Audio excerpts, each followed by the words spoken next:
How did you, as a very young person, come to non-monogamy for your first marriage? Because when I was in high school, I was like, let's be realistic. None of us are going to stay together. We're all going to different colleges. High school relationships don't always last. Like, why are we limiting ourselves to one relationship? So I had basically three boyfriends and a girlfriend, and I ended up marrying one of them. There's something coming over me. I never ever felt so free. I'm flying out the energy. Yeah, I'm feeling kind of crazy. Everything's so amazing. Yeah, I jump so high. I hit the sky. I can't believe I'm so happy. Yeah, I'm feeling good. Never thought I could dream so big, but it's so, so good. Yeah, I'm Sammy Amounts. This is Happy Slut. Welcome back, Pinecones. Before we get into this week's conversation, which is really fire, by the way, I just want to say that if you are grieving the passing of Dolly Parton, I am too. She was an icon and a hero for so many people, me included, especially those of us who have felt shamed and judged by mainstream society for who we are and how we love. Dolly went out of her way to do good in the world in ways large and small, public and totally invisible. She was a genuinely good human, and we were lucky to have her. Rest in peace, Dolly. I'll miss you. We love you, and we'll remember you always. Thank you for joining me in that. This week's guest is also a woman who goes out of her way to make the world a better place. JessJess is a rising star in the Bay Area sex-positive scene. She's a party organizer for the Bonobo Network, Mission Control, and her own company Beyond the Rainbow Events. She creates innovative, themed parties designed to help attendees find healing and community with the side benefit of maybe getting laid. Our conversation runs the gamut from the heartbreaking end of her marriage, the support she found in the Bay Area poly community, the party that changed how she feels about her body, and so much more. I'll let her tell you all about it. Here is JessJess. JessJess, welcome to Happy Slut. Thank you. Excited to be here. I'm so excited to have you. You are so fun. Okay, so I have already given the listeners background on who you are and what you do, but what I didn't tell them is that we were at Dixie de la Tour's birthday 4G back in May, but we never got to meet at the 4G. We kept passing by, but we didn't meet. It's so upsetting. And you are such a huge figure in the Bay Area sex-positive scene, which I'm starting to see as sort of like this incubator for ideas that spread across the rest of the country and the world, which is so cool and fun. And like it's such a glittery, sparkly rainbow of a community. And you're so representative of the ethos of that community. So I'm super excited to talk to you today. And I want to know all about you. And I want to just start at the beginning. Like at this point, you're doing all of these things. You're producing all of these adult events. You're pushing forward this message of inclusivity and sex positivity and self-love and love of others and community and all of that. But like, how did you get this way? Take me back to the beginning. JessJess, what is your origin story? I mean, I've always done events, even when I was younger and in high school. I worked at a restaurant and we catered events, and then I got hired privately to cater an event. And so me and some of my high school friends, we would do these like birthday parties and baby showers, and they were all themed, and we always had activities in them. And then I did a few of my friends' like weddings. I've done like 4 or 5 weddings. And so I always had this background with doing events. So when I moved to the Bay, I got involved in the Burning Man community and I joined a theme camp, Janky Barge. We have this big art car that looks like a barge. There's a bunch of DJs in that group and we would throw fundraisers. And so I was kind of doing these like underground raves to raise money for our Burning Man camp. And then I actually went through a messy divorce And my ex-husband wasn't really interested in kink. So even though we were ethically non-monogamous our entire relationship, I've always identified that way.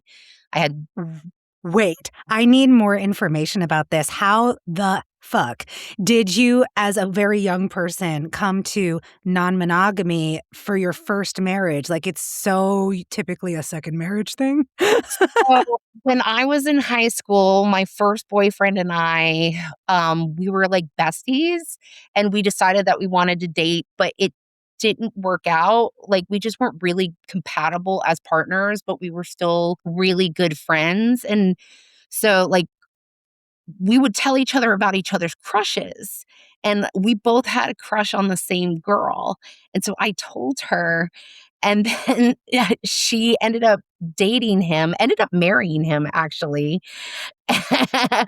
And then so I had them, and then I met my husband at not my husband at the time, but I met him, and so I was dating him, and then I had a third person that I was seeing too, and we all knew about each other. Because when I was in high school, I was like, "Let's be realistic. None of us are gonna stay together. We're all going to different colleges. High school relationships don't always last. Like, why are we limiting ourselves to one relationship?" So I had basically 3 boyfriends and a girlfriend. We really didn't have labels or anything, but, we'll keep it simple. And I ended up marrying one of them. And so we had what we called an open relationship because we didn't have the term for poly or non-monogamy or anything like that. And we had 2 steady girlfriends, but again, I use that term lightly because we actually didn't have the tools to communicate the relationships and what they were. And so it wasn't until I moved to the Bay, found my Burning Man camp, found a whole poly group at Burning Man, and then that's when my husband and I were like, "Wait a minute, we're poly! That's That's what what we we are. are! We're poly!" And we just kept saying, "We're in this open relationship." Whenever anybody asked us, "We're in an open relationship." And I would say we were fairly ethical. Like we had some speed bumps, but I would say that we were fairly ethical through the whole process. Like even my first boyfriend, when we decided that we wanted to have sex for the first time, we weren't dating anymore. We were both ready to have sex. Neither one of us had another partner at the time, and we decided we wanted to have sex with each other. And we talked about STI as if we were going to use a condom. So we were having this sexy elevator talk that they teach us what to do in play parties when I was 17. I don't understand how. How? Were your parents different? Did you get some kind of sex education that none of the rest of us got? Were you just like precocious and researching shit on your own? Like how were you that pragmatic as a high schooler to I be had, like, these yeah. relationships, these relationships aren't gonna last? I guess I'm just realistic because I knew nothing back then. And so Wow. then, as I got into the sex positive world, the kink world, the poly community, I realized I'm like, wow, I've kind of been doing this my whole life. And yeah, like I said, there were speed bumps. Tell me about a speed bump. I mean, we weren't very open about being open. And so a lot of times when either my ex-husband and would meet a new person and I would meet a new person, explaining to them that we were married and in an open relationship came a little later after the introduction instead of setting that boundary right at the beginning. And so like, since I've my journey through all this, I've learned that you need to be honest right up front because it's all about communication. Yeah, so then when I got to the Bay Area and found this poly community, my ex-husband, like we found this community just like a little too late. My husband had this undiagnosed mental health condition Mm. and it hit in his mid 30s. Paranoia set in, it got really bad, it got physical, and so right when we found this poly community, our relationship was falling apart. And I tried to get him to see a counselor. I tried to get him to see a therapist, and eventually it got physical, so our relationship ended. When you say it got physical, you mean he became physically abusive towards you? He became physically abusive towards me. Yeah, and that was never something that we had ever experienced in our marriage. How And awful. and so I watched this man that I loved for over 20 years, like, become a completely different person. Like, he started talking differently, even his appearance changed. I'd walk into rooms and he was talking to people that weren't there, and yeah, his paranoia became a lot, I and can't we imagine the trauma associated with having somebody basically turn into a different person really through no fault of their own and, like, dealing with that. Is he getting treatment now? he has not sought medical help. Um, I he well, part of his paranoia is that doctors are out to get him. Oh, And man. so, I couldn't get him to go and see a doctor by himself, and so I did finally convince him to go and see a couples counselor with me. And so we went through 3 couples counselors, though, because after every couples counselor, he's like, "They're wasting our money, this is bullshit, they're not gonna help us."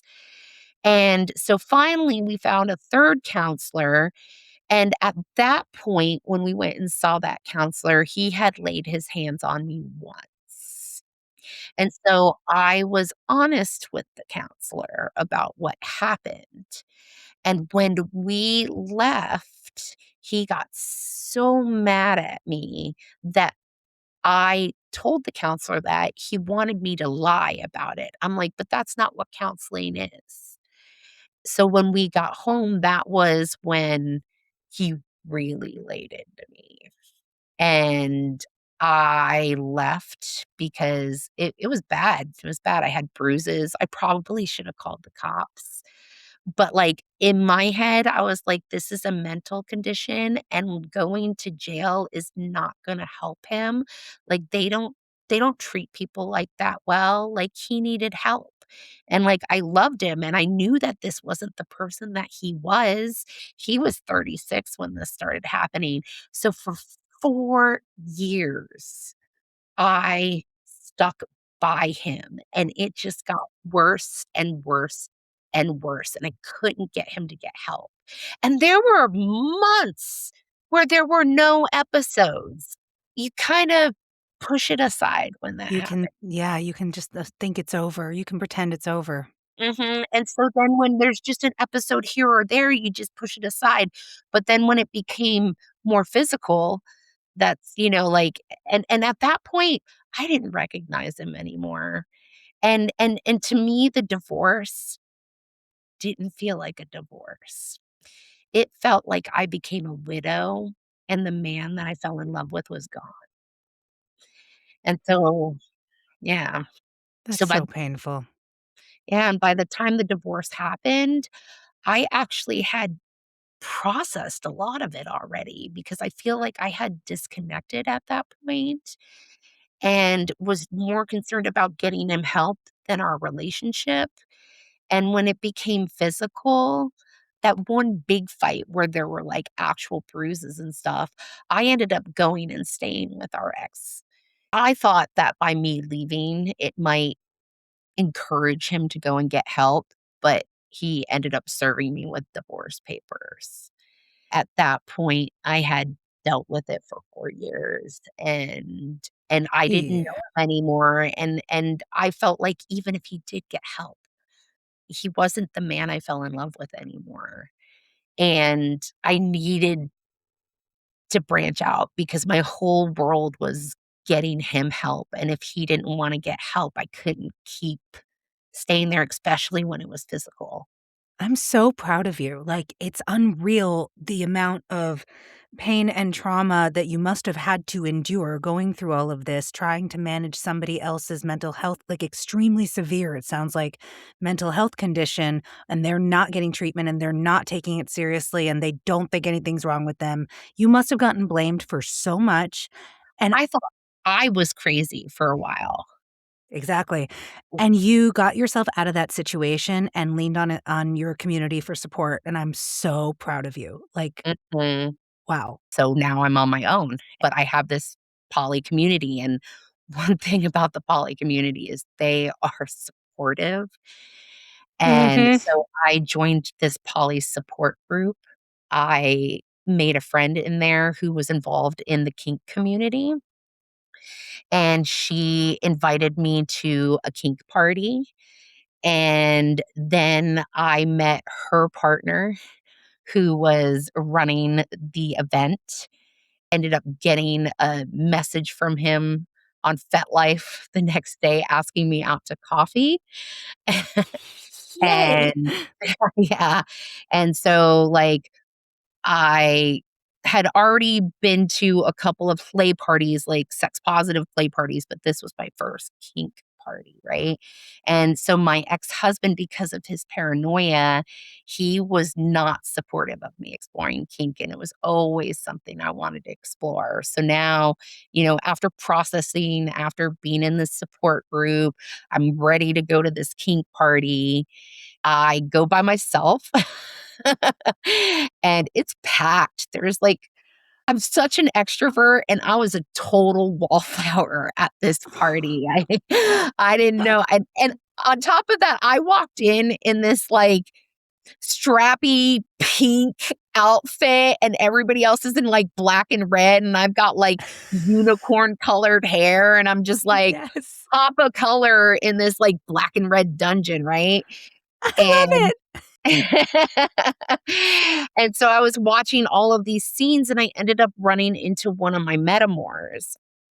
And she came up to me and she's like, "JessJess, I didn't know you were kinky." And I was I was like, "Well, I don't know if I am either. This is my first kink party." Mm. And and so she had asked if I wanted to do an impact scene. So I said yes. But at first I was hesitant because I had experienced impact at Folsom with a friend who had just bought this paddle and was like, "I'm gonna hit you with this." And it was horrible because he had no idea what he was doing, and I thought that that's what impact was supposed to feel like. And she explained to me that, like, it's a spectrum. Kink can be sensual, it can be masochistic, and she had this huge bag of toys, and we could start with the softer stuff and work our way up to the more stingier stuff. And so her and her partner, they co-topped me. They initiated with, like, drumming on my ass, or at least it Ooh. was really musical, and then they, moved up to, like, soft, like, bunny floggers, and then moved up to heavier floggers and crops and canes and Huh. all the different things, and I realized I like thuddy and I do not like stingy, and so when I tapped out on an item, she was like, "Okay, great, you probably won't like any of these other ones then, so we're just gonna put this away and we're gonna focus on these right here," and it was an absolutely beautiful scene.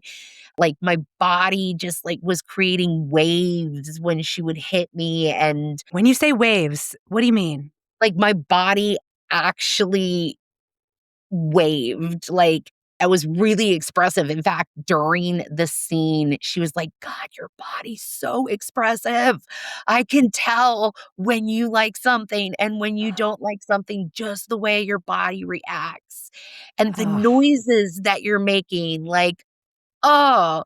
And so it was just like I also, like, realized I have a praise kink, so that was just, like, really, like, digging in, and when I was done, I even said, "It felt like you were drumming on my ass," and they're like, "Oh, we were. We're professional drummers. That's exactly what we were doing."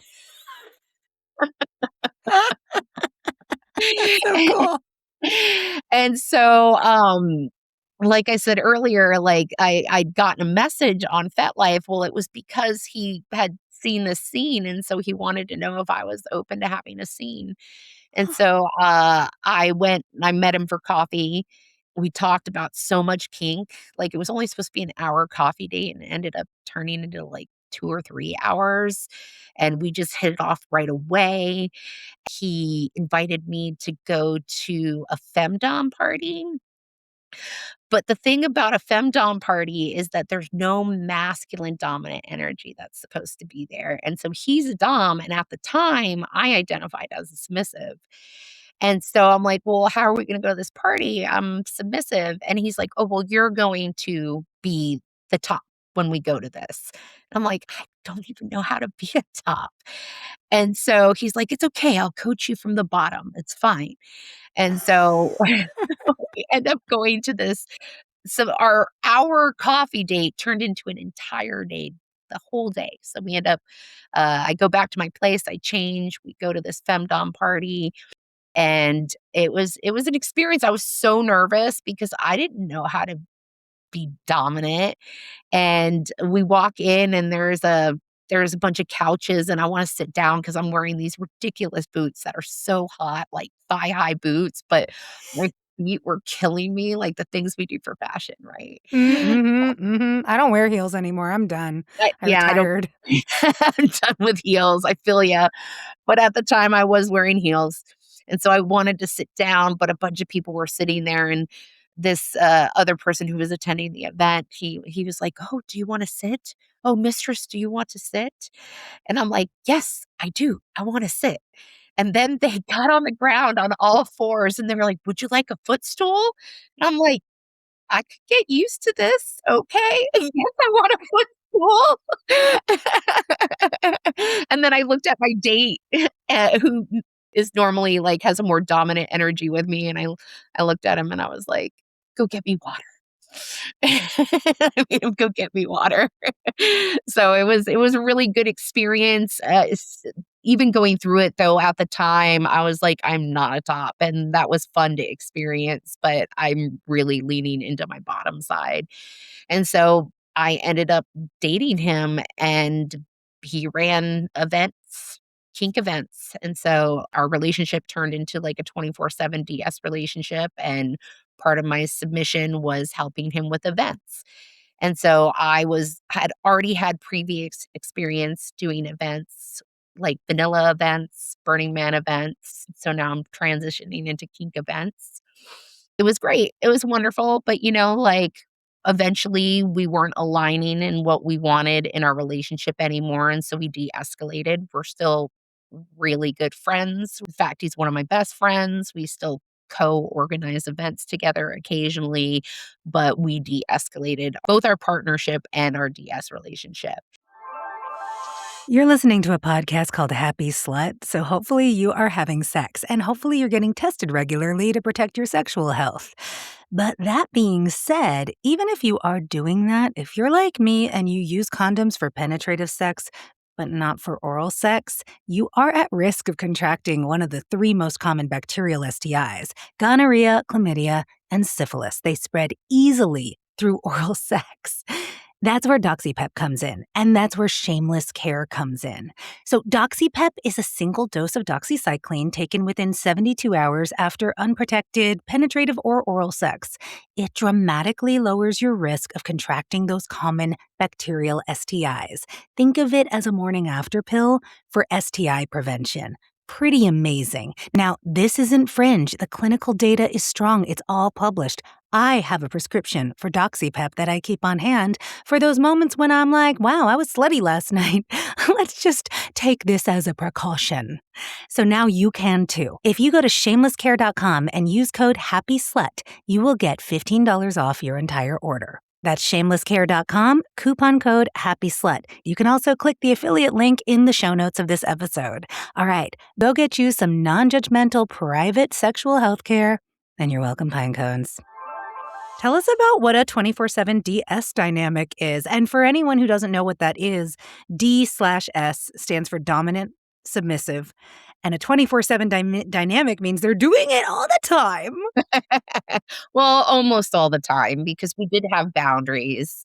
Um, Great. Yeah. Tell us about what your setup was and what that was like for you and what you got out of it. yeah, I mean, I learned so much because I was a baby kinkster when this all happened, right? And, like, the only things I knew about kink was, like, stuff I'd seen on TV.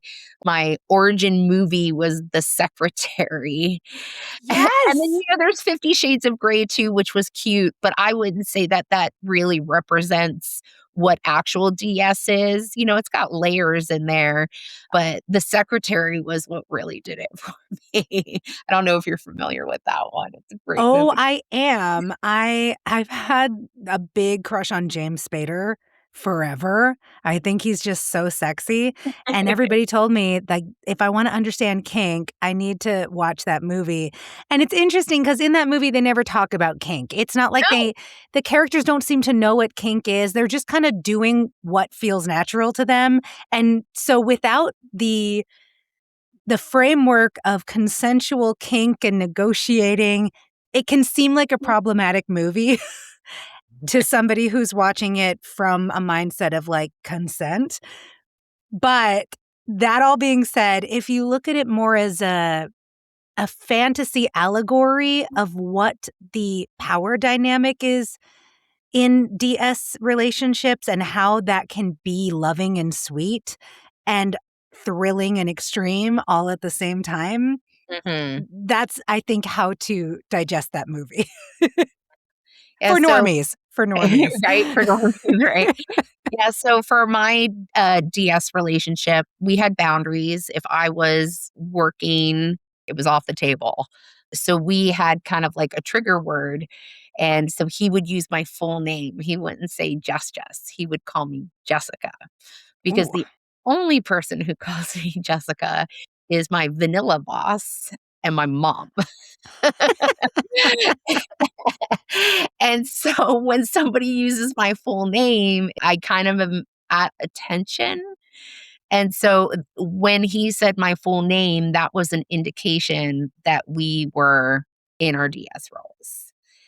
Our relationship was like layered with a bunch of stuff. Like I like a ton of different kinks. It initiated with impact.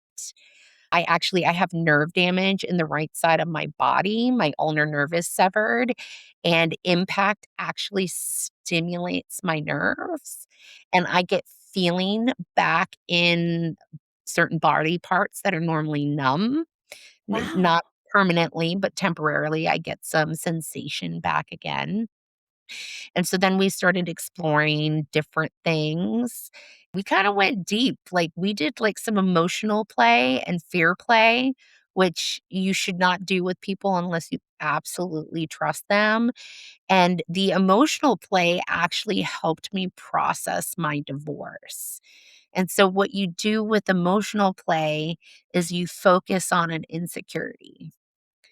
And then you dive deep into that insecurity. And that could mean maybe breaking you down a little bit more, but then you need to lift them back up at the end of the scene. Can you paint the picture for what that looked like for you in your actual emotional play with this partner? Like, one of my insecurities was I had a hard time, like, using the word love after my divorce, and so we really focused on that and really broke it down to, like, nobody loves you, nobody wants you, like, really breaking down into that insecurity, and then being like, "But then why do all these people do these things for you? Why is this person helping you? Is that not love?" It could be layered with impact, it could be layered with sex, it could just be sitting on a couch, but it's more about the words, and, like, we do things about jealousy, like me feeling jealous or envious of something, and so when you really dive into these emotions, you can feel them in your body, and so now you're focusing on what does my body feel like when I'm jealous? Like, "Oh, I'm getting this weird tingly," or "My breathing is differently," and so now you're focusing on your body and what your body feels like when you are deep in this emotion. So I had a really hard time identifying jealousy. But after doing emotional play, now it's actually benefited some of my current relationships when I do feel jealousy because I'm aware of how it affects my nervous system and how my body feels.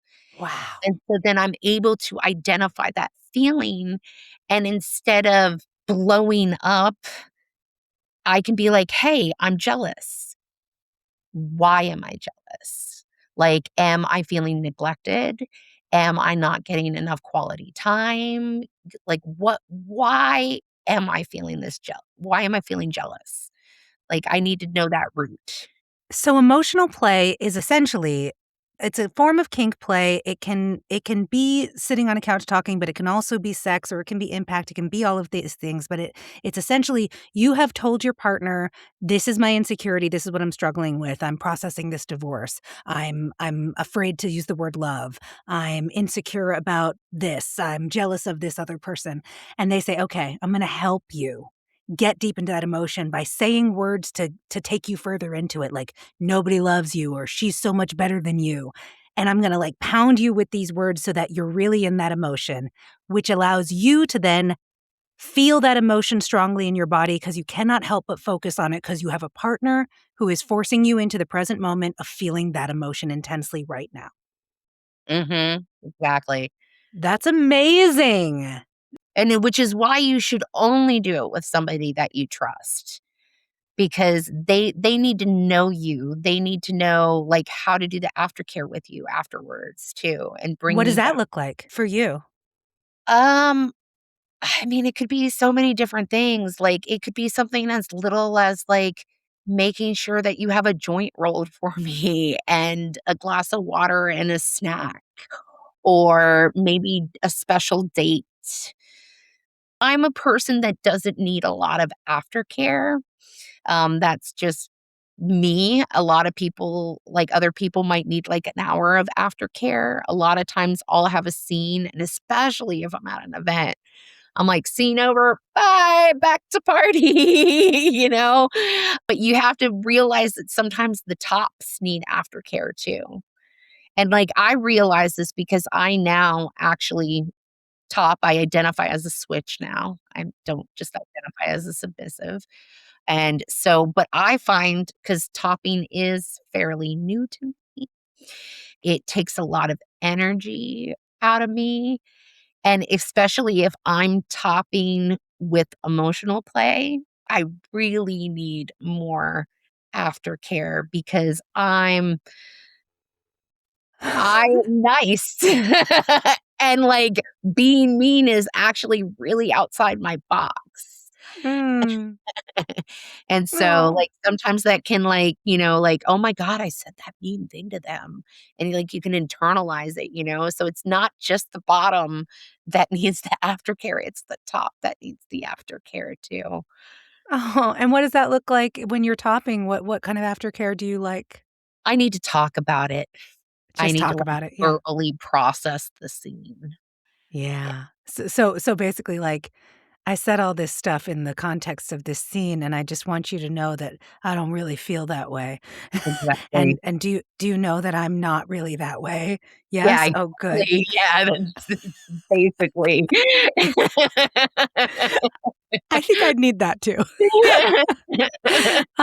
Okay, so let's get back into your story. Thank you for answering my follow-up questions. So Uh-huh. you get out of this long marriage that oh god, I can't even imagine. I know a few people who have gone through situations where their spouse of many, many years turned into a different person, and I know exactly how destabilizing that can be. Uh, so again, I'm so sorry you had to go through that. So I'm so glad that you found this new happiness and you have this community to lean on and you're doing so much within it. So let's bring ourselves current. So you got into the kink scene, you found this new partner who was managing this event, who was dating your friend. Where are we at now in the story and how do we bring ourselves to the present? So, basically, our relationship had just de-escalated, and Right, that's right. we are still And you friends. said that, and I wanted to talk about that. This is a term we use in poly and kink communities, de-escalating a relationship. It's not a mainstream term. When you say that, what do you mean? It means that you're changing the relationship, and it could be any form. So maybe I'm in a primary partner relationship, my significant partner, but I meet somebody else who I'm more aligned with and connected with, and I feel a stronger bond to maybe want to nest with that person instead of this person that I've been calling a primary relationship for a long time. And so now you need to have this conversation with that person and say, I have found this person that I'm really, you know, would like to move in with. And I don't want to end my relationship with you, but I would like to de escalate. Like, think of it as stairs, like an escalator, right? You're de escalating.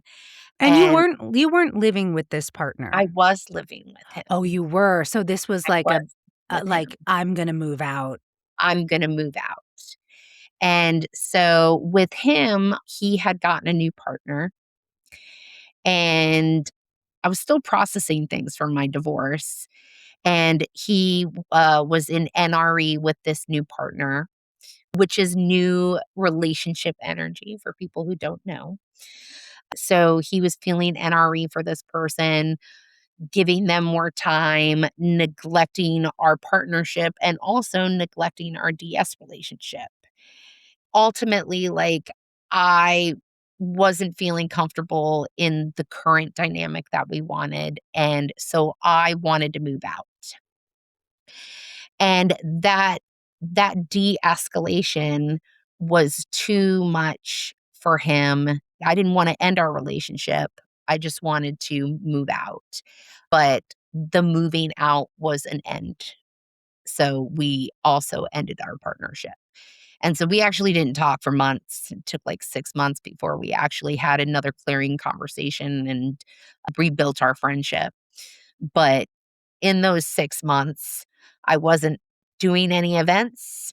Was that because all your event work was through him up It was until that through point? him, and I was asked to step down from the org because it was Ah. too rough. Oh. Polydrama, it happens. Yeah. Yeah, yeah, yeah. So I So was I asked. feel like I feel like a lot of, mainstream people, which, I'm trying so hard to make this a podcast that mainstream people wanna listen to. And I feel a lot of, them hear terms like de-escalating the relationship or transitioning the relationship, and they're like, "You're just dressing up breaking up." And I've heard a lot of criticisms of these ideas from people more in the mainstream world, but I think it's so interesting because there is nothing unusual or abnormal or unmainstream about living with somebody and then being like, "This isn't working and I wanna move out." Like, that's a normal thing that happens, like, you're allowed to do that. The difference in poly circles is that you can say, "But that doesn't mean I wanna end our relationship." Now, that's not to say it won't end your relationship, obviously, in this case it did, but, like, that door was left open, and the door was also left open for you to rekindle a friendship at some point, and I feel like this is where poly people are getting something right that mainstream default monogamy people maybe are missing. It's like, yeah, relationships break up, like, that is normal, and it happens all the time in all of the mainstream relationships of the world, but it doesn't always come with this open door of maybe we can stay connected in some way, maybe there's a better way for us to be connected than this way. Mhm. I love Yeah. that. Okay, so 6 months and you're like, you've been asked to step down, you're not doing these events anymore. What a hole that must have left in your life. It really did. And so I was, like, really, like, looking for something else to get involved with, and that's when William and Misha reached out to me from Bonobo Network. Misha was like, "Why are you not doing events anymore?" And I'm like, "Ugh, polytrauma, breakup, you know, asked to step down from the org. It's fine." And they're like, "You wanna work for Bonobo?" And so I joined the team. And for people who don't know, Bonobo Networks is one of the largest sex positive communities in the United States. And I was already a member of Bonobo, so I was just stepping up into leadership. And it's been great. I'm still there. I don't know, it's been like 6 years now, 7 years now since I've started organizing with them. It's a lovely community. And then I was also involved with Mission Control, another sex positive venue space. And somebody reached out to me there and was like, hey, do you want to start hosting events here? And so I joined on at Mission Control as a host and eventually became a house manager there. And then they had elections for the board members, and I ran, and now I'm the president of Mission Control. Yeah, it's been quite a journey. I really love creating spaces where people can like really authentically feel themselves because it's not, these events aren't about sex, right?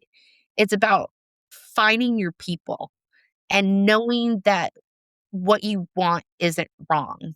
A lot of people who are experiencing kink or being poly, they've been shamed their whole life for wanting these things. But like I said earlier, everything's a spectrum. And it just depends on where you fall on the spectrum. You know, maybe you're monogamous, maybe you're non monogamous, maybe you're somewhere in the middle. You know, maybe you're vanilla, maybe you're kinky. It's a spectrum. And there are other people out there who are feeling the same way. And the events that I create are really about helping people find those other people. Your work is very much on the cutting edge of what I think of as the human freedom project. Because we have these cultural ideas that really don't align with what we are like, actually, in reality. I recently watched the entire season of this show, DTF St. Louis, and it's a story about these St. Louis suburbanites who have this very interesting love triangle. And what was cool about the story is that you are surprised by the depth of love and compassion between these three people at every turn. It's this married couple who are having problems, and he can't have sex with her, and she starts having an affair with this other guy, and you think they're just cheating, and the two guys become friends, and you think it's this underhanded, shady thing, and then it comes out that, like, spoiler alert, spoiler, if you haven't seen the show and want to see it, I'm about to spoil it for you. It turns out that everybody knew about everything and it was consensual because he felt so, David Harbour's character felt so bad that he couldn't have sex with his wife. He wanted her to have sex with somebody. And so he was like actually fine with it and knew about it the whole time.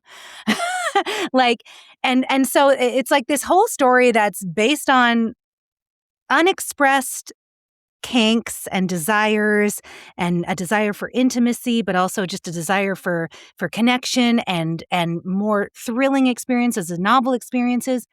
But there's this undercurrent throughout where David Harbour's character's whole problem with getting intimacy and sex is because he's a bigger man, because he's got a gut. And my ass is going to sex parties where there's plenty of men and women with guts who are bigger and boning away and like having so much fun and very much desirable and desired, like clearly desired. And it really bothered me that we've got this like intelligent show spearheaded by some of the brightest minds in Hollywood trying to make this wonderful point, but they couldn't get around to the idea that you can be fat and sexy. So I'm really interested in your thoughts on this because you curate events that are purposefully inclusive of all types of people and all body types. You are a woman who is deliciously full-figured. And do you identify as a woman? I'm sorry, was that I presumptuous? do. Okay, great. Great. And you've been non-monogamous basically your entire life. Clearly have had no lack of willing partners. Ms. I had 3 boyfriends and a girlfriend in high school. So I'd love to hear you talk on this cultural idea that being fat is the opposite of being sexy, and the reality that you have experienced and that you see every day and at the in the community that you're in. Yeah, absolutely. I mean, I've always struggled with weight, so I've always been thick. I have moments of being like, the standard size, but for most of my life, I've been thick. And so I've always owned it, but I've always had some insecurities. But I would say, like, the first time I really, really felt comfortable in my body was when I went to this event. It was called Our Gourmet Life. It's this sexy dinner. It's like where servers disrobe as they serve you. Oh, And, I was going delicious. on I in multiple ways delicious.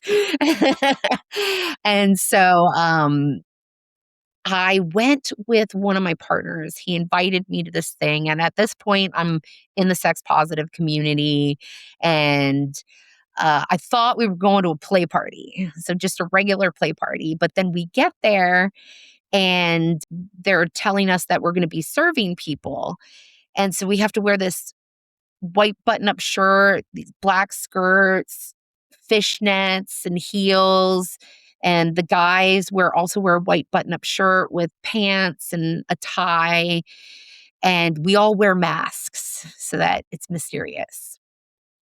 Then I found out we had to take our clothes off while we were serving, and I'm like, "Why would anybody pay money to watch me take off my clothes?" And, like, honestly, I looked around the room, and I was the largest person in the room, and so I was feeling really uncomfortable, and I ended up talking to the organizer, and they're like, "No, we're body positive, it's all about all body types," and I ended up getting more attention than anybody else that was serving, and it felt so good, and it made me realize that, okay, I'm not everyone's cup of tea, but I am someone's cup of tea, and I I now know I'm multiple people's cups of tea. 'Cause we're poly, and we all like to drink out of the same cup, right? And it really like, I feel way more confident now, like, we're always gonna have a little insecurities, but I would say that my insecurity about my body is almost not even there anymore. That's beautiful. That's a beautiful thing. I have also struggled with body image issues my entire life, and it seems so unreasonable, honestly, uh, because I've been doing all this work in recent years to deconstruct what these beauty ideals are telling us about attraction and actually pay more attention to what I feel in my body, like what I'm really attracted to, and receiving and accepting that other people are attracted to my body exactly the way it is, and people are attracted to bodies that are much bigger than mine, different shapes than mine. Like, I see it all around me. The reality is right there. And the reality that we see and feel clashes with what we've been programmed to believe by culture and media. And it's wild to me that it's so hard to deprogram these ideas that are not real, that are Mhm. not true, even when we can see the truth all around us. So I've been doing work to just come up with this new framework for how to process what human bodies look like. And it's hard because you go out into the world and people say shit like, "Oh yeah, she had the best body in our friend group." Or, "Oh yeah, I used to look really good, but now I've got all this back fat." And like you're constantly surrounded by this chatter supporting these ideas that are in culture but aren't real ideas, because the reality is human bodies are diverse. They come in lots of shapes and sizes, lots of heights, lots of thicknesses, and truly, there is somebody who's attracted to everything. And I actually host an event for body positivity because of all of this, because I want people to come to a space where they feel comfortable. So I co-produced this event with Gender Blender, and it's called Love Your Canvas. It's a body positive play party. We have a ton of activities at the event. Like, we have a mirror affirmation station where you write affirmations on the mirrors. So we have a bunch of mirrors in a room, and you write affirmations on them so other people can walk up and look in the mirror and read that affirmation. And we had a rope house top that self-suspended people, and they specialized in diverse body types that goes from plus size to people who have accessibility needs. Like, they are specialize in diverse bodies. And they suspended 13 plus size people that had never been suspended before in rope. Yeah. That's so beautiful. Like, that's so beautiful because there's this thing when you're bigger or heavier where you're like, I can't be picked up.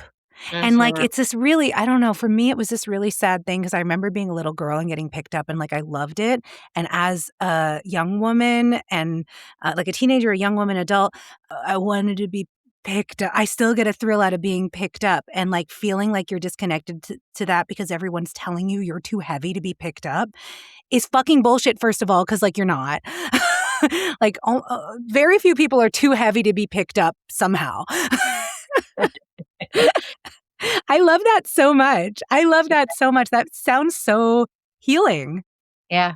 And, we, like, even opened up the party with a workshop on how to love your body. So, Ugh. it's a really beautiful party. We do it about once a year. We actually need to get another one on the calendar. JessJess, this has been an amazing conversation. I'm obsessed with you. You're out there doing the goddess's work. I really appreciate it. That's actually my top, honorific is goddess. Thank you. Yes. Well, goddess, where can people find you and what would you like people to support, to look up, anything you want people to know about or to check out? Check out my events in the Bay Area. I'm in the East Bay and in San Francisco. I do events under Beyond the Rainbow events, Bonobo Network and Mission Control. Yeah, I hope to see some people at my events that listen to this podcast. And how can people find out about said events? Is there a social media they can follow or a newsletter they can sign up for? All of my events are listed on Plura, which is an app that was created by somebody here in the community. So the Plura app, it's where all of my events, no matter what org I'm under, is there. You can also find some of my events on FetLife. I'll put all those links as well as links to are you open to people following you on socials? I'm on Instagram under Dapper Betch. Beyond the Rainbow Events is also on Instagram. Great, perfect. So Dapper Betch, Betch, Right. Beyond the Rainbow Events on Instagram. All of these links will be in the show notes. If you're in the Bay Area or anywhere near it, check out these events. Show up. These are healing spaces where you will be welcomed and included and you will have lovely, heartwarming experiences and maybe some sexy experiences. We'll see. Jess, are you a happy slut? I am a very happy slut. Thank you so much for coming and talking with me today. It was a true pleasure. Thank you. Hurrah! Feeling so alive. So long till the sorry days. Yeah, bye bye bye. Thank you for listening, Pinecones. I just love you. If you're getting something out of the show, please take a moment and leave us a 5-star review and make sure you're subscribed. You can also support my work by subscribing to my Substack at sammyamounts.substack.com. I write personal essays about sex, love, non-monogamy, patriarchy, and body image. Half are free and half are paywalled. So if you really want to support, become a paying subscriber for $5 a month or $50 a year. That is the number one way to support this show and my work right now.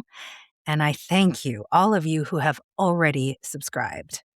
Follow me on Instagram at sammya.mounts and the show on Instagram and TikTok at Happy Slutcast. Email me your thoughts, wishes, dreams, aspirations, critiques, and advice questions at happyslutcast@gmail.com.